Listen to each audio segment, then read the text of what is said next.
सुप्रभात। कल हमने भक्ति काव्य में प्रथम इकाई कबीर के पद संख्या 4 का अध्ययन किया था, जो उनके साधनात्मक रहस्यवाद पर आधारित है। आप सब अभी तक यह स्पष्ट रूप से जान चुके हैं कि कबीर के रहस्यवाद के दो पक्ष रहे हैं, भावनात्मक रहस्यवाद और साधनात्मक रहस्यवाद। साधनात्मक रहस्यवाद वह होता है जिसमें साधक अपनी साधना के द्वारा ईश्वर को पाने का प्रयास करता है, और जब उस पर पद लिखे जाते हैं तो उन पदों में जब साधक लिखने का प्रयास करता है कि उसने कौन सी विधि अपनाई है अपने ईश्वर को पाने के लिए, तो वो क्या करता है, अप्रस्तुत को प्रस्तुत के माध्यम से विधान करता है, यानी प्रतीकात्मकता के माध्यम से दर्शाता है। आज हम जो अध्ययन करेंगे पद का, उस पद के साथ में मैं आपको ये भी बताऊंगी कि प्रतीक विधान किसे कहते हैं। प्रतीक अर्थात जैसा नाम से स्पष्ट है कि जिसे हम अंग्रेजी में कहते हैं सिंबल या चिन्ह, यानी किसी चिन्ह के माध्यम से किसी शब्द को दर्शाना। तो प्रतीक विधान में जब रहस्यात्मकता के पद आते हैं, वो भी जब साधनात्मक रहस्यवाद के पद आते हैं, तो सांसारिक प्रतीकों का प्रयोग किया जाता है। सांसारिक प्रतीकों में क्या करता है कि रहस्यवाद वाले जो साधक होते हैं वो अपनी आत्मा और परमात्मा को दर्शाने के लिए विभिन्न प्रकार के संकेत चिन्हों का प्रयोग करता है। ये उनके साधनात्मक प्रतीक कहलाए जाते हैं। आज जैसे इस पद में कल भी हमने पढ़े थे, और आज भी इस पद में जो कि इनके साधनात्मक रहस्यवाद पर आधारित है कबीरदास जी के, इसमें हम विभिन्न प्रतीकों का अध्ययन करेंगे। सबसे पहले हम इस पद का अध्ययन करेंगे। अवधु ज्ञान लहरी करी मांडी रे, सबद अतीत अनाहत राता, इह विधि तृष्णा शांडी रे। बन के ससे संबंध घर किया, मछा बसे पहाड़ी, शुद्र पीवे बामन मती वाला, फलू लागा बिन बाड़ी। शाड़ बुणे कोली में बैठी, मैं खूटा मैं गाड़ी, ताणे वाणे पड़ी अनवासी, सूत कहे बुणी गाड़ी। कहे कबीर सुनहूरे संतो, अगम ज्ञान पद माही, गुरु प्रसादी सुई के नाके, हस्ती आवे जाही। प्रसंग, सबसे पहले आप प्रसंग का अध्ययन करें कि आपका पद क्या लिखा हुआ है, किस विषय पर आधारित है। उसको पढ़कर आपको एक पंक्ति में बताना है कि प्रसंग क्या है। इस पद को पढ़ने से ये स्पष्ट हो रहा है कि ये कबीरदास जी के साधनात्मक रहस्यवाद पर आधारित है। तो प्रसंग आप क्या लिखेंगे, इसमें साधनात्मक रहस्यवाद के माध्यम से आध्यात्मिक भावों की व्यंजना की गई है। व्यंजना अर्थात चित्रण करना या दर्शाना। तो क्या प्रसंग लिखेंगे आप कि साधनात्मक रहस्यवाद के माध्यम से कबीरदास ने इस पद में आध्यात्मिक भावों की व्यंजना की है। आध्यात्मिक भाव आप समझते ही हैं कि लौकिक जगत में रहकर उस अलौकिक वस्तु को प्राप्त करने का प्रयास करना। अब इसके कठिन शब्दों पर आते हैं कि अवधू, यानी जो पहला शब्द लिखा गया है अवधू, अवधू का अर्थ होता है विरक्त या साधक, साधना करने वाला। मांडी के अवधु ज्ञान लहरी करी मांडी रे, मांडी अर्थात मंडित या समाधि में लीन। समाधि में लीन कौन होता है, साधक या साधना करने वाला व्यक्ति। ससे अर्थात खरगोश।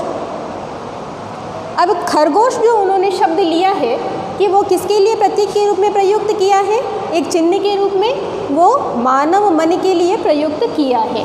फिर आता है संबंध, समुद्र, इस संसार सागर के लिए प्रयुक्त किया है कि संसार की उपमा किससे दी, कबीरदास जी ने सागर से दी है कि सागर के समान विस्तृत है। मच्छा अर्थात मछली, मछली का प्रतीकात्मक उन्होंने प्रयुक्त किया है मानव मन की आत्मा से, आत्मा के लिए उन्होंने मछली शब्द प्रयुक्त किया। शाड़ अर्थात खाड़, खाड़ अर्थात खड्डा। कहा जाता है कि वह स्थान जहाँ बैठकर जुलाहा सूत का निर्माण करता है, जुलाहा जो होता है सूत बुनने का काम करता है, वो जिस स्थान पर बैठकर उस कार्य को संपन्न करता है, सूत को बुनने का कार्य करता है, वह क्या कहलाता है, शाड़। खूंटा और गाड़ी अर्थात जुलाहा जो उपकरण प्रयुक्त करता है बुनाई करते वक्त, वो खूंटा और गाड़ी दो उपकरण प्रयुक्त करके ही अपनी सूत के निर्माण का कार्य करता है। अनवासी अर्थात गांठ, किसी चीज़ में गांठ पड़ना, अनवासी उसके लिए प्रयुक्त किया गया है। यहाँ पर मैंने दो शब्द और लिखे हैं, प्रतीक विधान और उलटवासियाँ।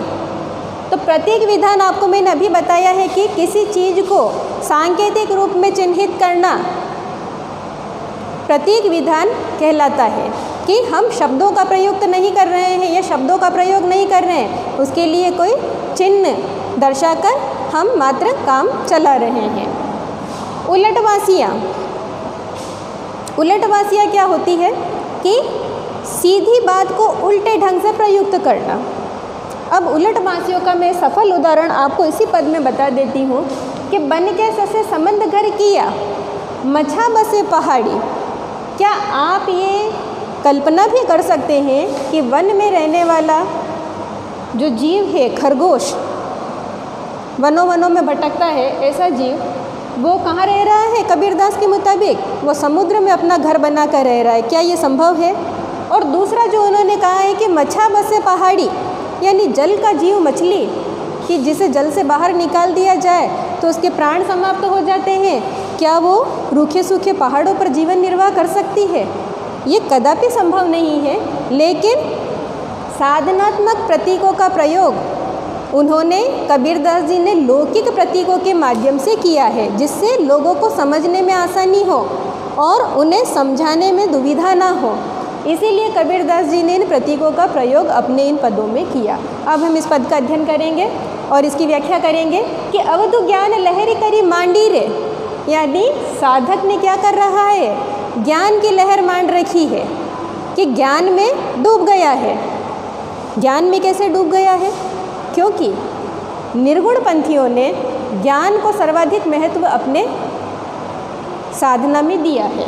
तो कबीरदास जी निर्गुण पंथ के थे, संत काव्य परंपरा के प्रधान कवि थे। तो उन्होंने कहा है कि अवधू यानी मैं साधक ज्ञान की लहर में डूब चुका हूँ। ज्ञान कौन सा? किताबी या शास्त्रों का ज्ञान नहीं, वो ज्ञान जो उनके गुरु ने उन्हें प्रदान किया था कि ईश्वर को पाने के लिए आप क्या करें? कठिन तप करें और अपनी आत्मा को नियंत्रित करें, इंद्रियों को वश में कर ले। उस ज्ञान में मैं डूब चुका हूँ। किसको? उस निर्गुण ब्रह्म को पाने के लिए। सबद अतीत अनाहत राता यही विधि तृष्णा छांडी रे। सबद अतीत अनाहत राता, यानी कह रहे हैं कि वो अनाहत शब्द क्या होता है कि नाथ पंथियों में, जो कि आदिकाल में था नाथ पंथ, उसमें कहा जाता था कि उसमें जो नाथ संप्रदाय के थे वो शिव के उपासक थे और उन्होंने इस शब्द का प्रचलन प्रारंभ किया था। अलख निरंजन, ये जो शब्द था इसका उच्चारण अनाहत शब्द के अंतर्गत माना जाता है कि इसी का नाद है और शिव इसी शब्द के घोष से, उद्घोष से प्रसन्न होते हैं। तो कबीरदास जी कह रहे हैं कि सबद अतीत अनाहत राता, यानी उस अनाहत शब्द में, अलख निरंजन के शब्द में मेरा मन क्या है? डूब चुका है। यही विधि तृष्णा शांडी रे, और मेरी इंद्रियां क्या है? उन्होंने तृष्णा को छोड़ दिया है, यानी जगत की सांसारिकता को छोड़ दिया है, उसमें डूबना छोड़ दिया है। और तृतीय पंक्ति में कबीरदास जी कह रहे हैं कि बन के ससे संबंध घर किया, मछा बसे पहाड़ी। अब यहाँ पर वापस कबीरदास जी मन के बारे में कह रहे हैं, मानव मन के बारे में कह रहे हैं। फिर प्रतीकात्मकता प्रयुक्त की है कि बन के ससे संबंध घर किया। खरगोश की प्रवृत्ति चंचल होती है, तो उस खरगोश के लिए कहा है कि खरगोश किसका प्रतीक है? मन का प्रतीक है, कि मन भी हमारा इसी तरह चंचल है। जैसे खरगोश वन में भटकता फिरता है, उसी प्रकार क्या होता है?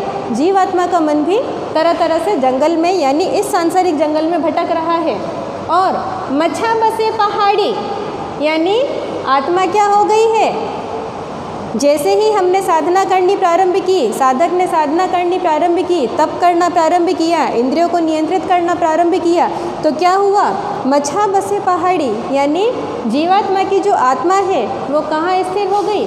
सहस्रार चक्र में, यानी ईड़ा, पिंगला, सुषुम्ना, इन नाड़ियों का उद्गम आपके मेरुदंड से माना जाता है। और सहस्रार चक्र के लिए कहा जाता है कि इन सबसे ऊपर उसका स्थान माना जाता है। अब जीवात्मा की आत्मा क्या है? वहाँ स्थापित हो चुकी है, यानी उन सबसे अब ऊपर उठ चुकी है। शूद्र प्रिय ब्राह्मण मति वाला, यहाँ शूद्र और ब्राह्मण किसी वर्ण के लिए या वर्ण भेद को कबीर नहीं दर्शा रहे हैं। यहाँ पर उनके कहने का अभिप्राय ये है कि जीवात्मा कि शूद्र प्रिय ब्राह्मण मति वाला, यानी जीवात्मा क्या कर रही है, उसका पान कर रही है, शूद्र रूप में शराब का पान कर रही है, शराब का सेवन कर रही है। और ब्राह्मण मति वाला यानी जिसने उसका सेवन नहीं किया, जिसने उसका पान नहीं किया, शराब का सेवन नहीं किया, वो उसका स्वाद ले रहा है। फलु लागा बिनु बाड़ी, यानी कबीरदास जी कह रहे हैं कि जब साधक साधना करना या ईश्वर को साधने का प्रयास करना प्रारंभ कर देता है और शनि शनि उसके नज़दीक जाने लग जाता है, तब ऐसी स्थिति आ जाती है कि बिना बाड़ी के फल लगने लगते हैं। यानी ना कोई ज़मीन है, ना कोई बीज है, ना उसको बोया गया है, ना उसे जल दिया गया है, ना उसको सींचा गया है, लेकिन फिर भी क्या हो रहा है कि उस बाड़ी में फल लग रहे हैं।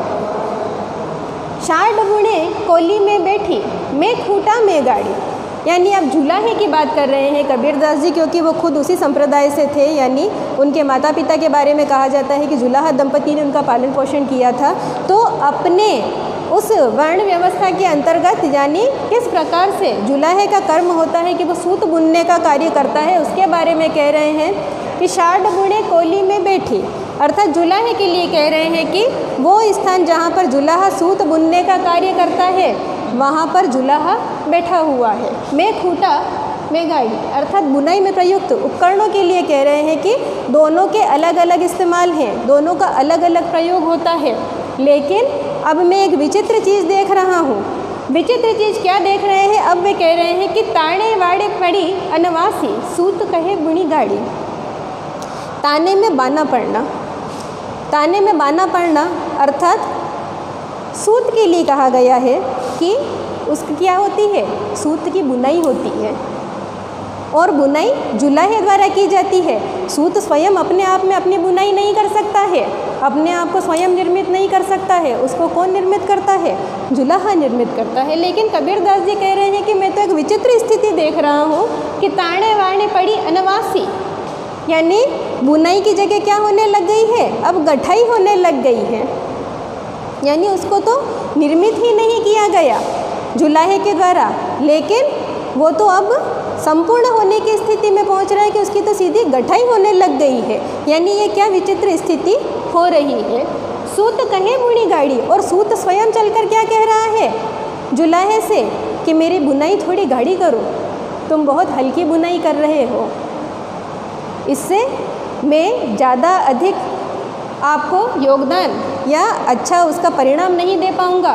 तो क्या कह रहा है, वो जुलाहे में खोट निकाल रहा है और वो कह रहा है सूत स्वयं कि तुम मेरी बुनाई थोड़ी गाढ़ी करो जुलाहे। कहे कबीर सुनहु रे संतो, कबीरदास जी संत संप्रदाय के सभी संतों से कह रहे हैं कि मेरी बात को ध्यान से सुनिए। अगम ज्ञान पद माही, अगम अर्थात जिसे कभी जाना ना जा सके, जिस तक कोई पहुँच ना सके, जिसको चाह कर भी कोई ये समझ ना सके कि उसमें क्या कहा गया है।